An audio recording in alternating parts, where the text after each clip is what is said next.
Good evening! Dinner time! Tada! Ayan, magbibinalot na naman ulit tayo. Binalot. Tapos, yan ay pork and beef. Ayan. Tapos, meron tayong, what you call this? Coleslaw. Coleslaw. Tapos, naggawa ako nito. Hindi ko alam kung anong tawag dyan. Basta may avocado yan. May yogurt at saka may mayonnaise. Oh, may tinapay pa rin dyan para sa kanya. Dahil ako naman ay hindi titinapay. Tapos merong mushroom. Ayan. Ganyan lang. Halu-haluin lang natin. Malaman kung anong magiging... Yan.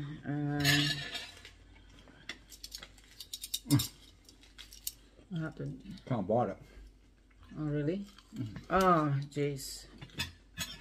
Your teeth. Ang ngipin niya ay may diferensya. Ang sabi ay ano na raw, sira na daw yung buto niya dito sa panga. Panga dito. Oh, jaw dito. Dito yung panga dito. Sira na daw. Kaya yung buto, yung ngipin niya ay hindi na loose na ba. Kaya under treatment siya, pero ayun. Every time he bites something breaks. Nasisira yung kanilang ginawa. The dentist recommended to Rip them all out. get rid all of his teeth and replace it with false teeth, but he doesn't want to.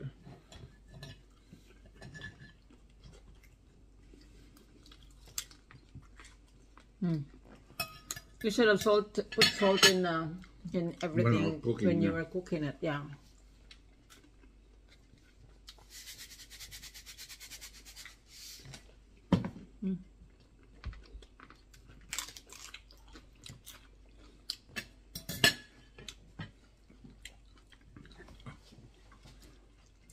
Kung ano lang maisipan, guys.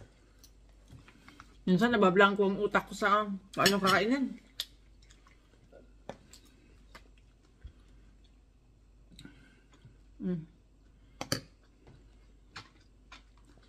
Kaya kung ano-ano na lang.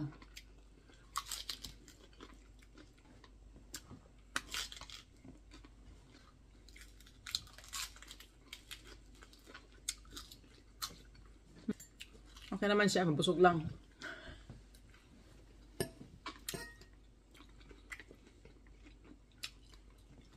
No, pork is not tough. It's when you can't chew. It's when you can't chew. For you, it's tough because of your teeth. You can't bite it. Yeah.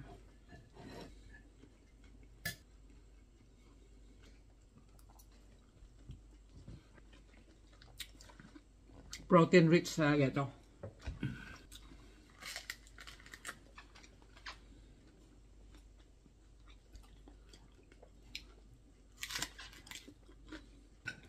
I noticed this type of pagkain na parang finger foods lang, parang pika-pika lang. Ang bilis makabusog. Kesa yung may kanin at saka, alam mo yun?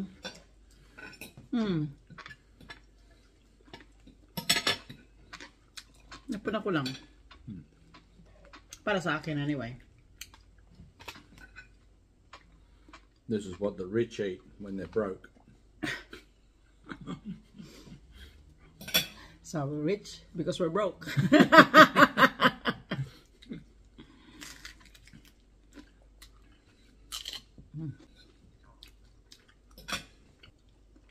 You haven't touched your bread.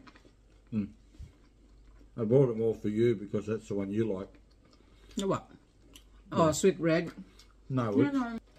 Staying away from bread. Bobby will probably eat it. You know. So just order.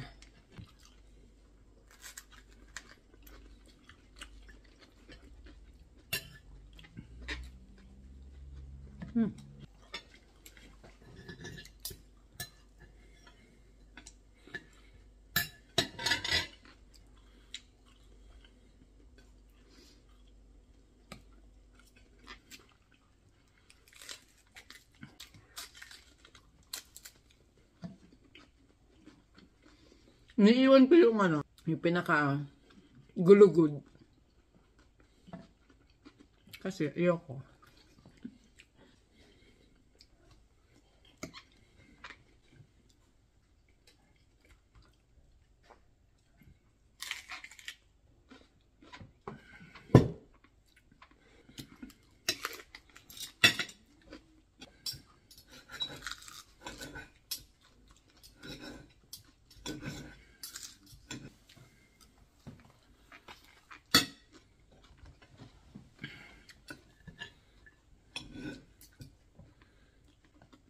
Siguro hindi ko nakukuha yung enough amount of protein na required for one day. Kasi hindi ako mahilig sa karne. Gaya ng to, nakakatatlong ano pa lang ako. 3 piraso. Eh maninipis naman to. Parang hamon, ganun. Yung pagka-slice niya. Siya nakaano na. Nakatatlong beef, nakatatlong pork. Haven't you? 3 and 3. I wasn't really counting them. That's it.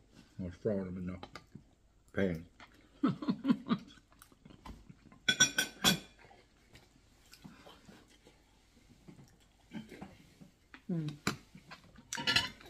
Busog na ako.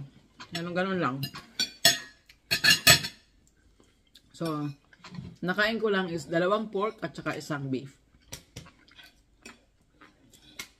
I know, hindi yun enough for the required protein for a day.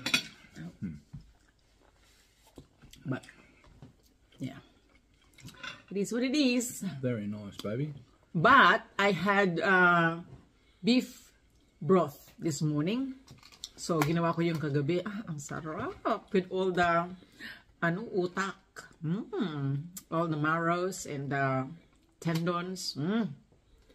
Gihiwalay-hiwalay talaga yung mga buto-buto. Homemade.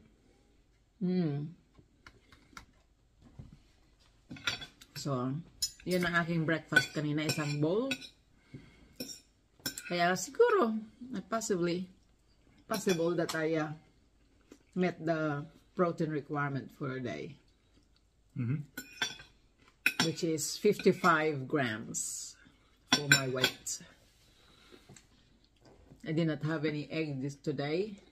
I did, I had 2. After lunch. So I think egg is 8 grams of protein. Hey Google, how many proteins is in 1 egg? There are 6 grams of protein in 1 large hard-boiled egg. So I had 12. You had 12. Because we had jumbo eggs. We don't buy large eggs, we buy jumbo. Plus the... Oh, we had meat for lunch as well. The Yes, leftover we had a little last bit of night, meat, so so we that's got more than another enough protein. protein. So yes, I made it. Made it. Beautiful. Okay, there you go guys. Tapos na kami kumain. So, have a good night. God bless. Bye!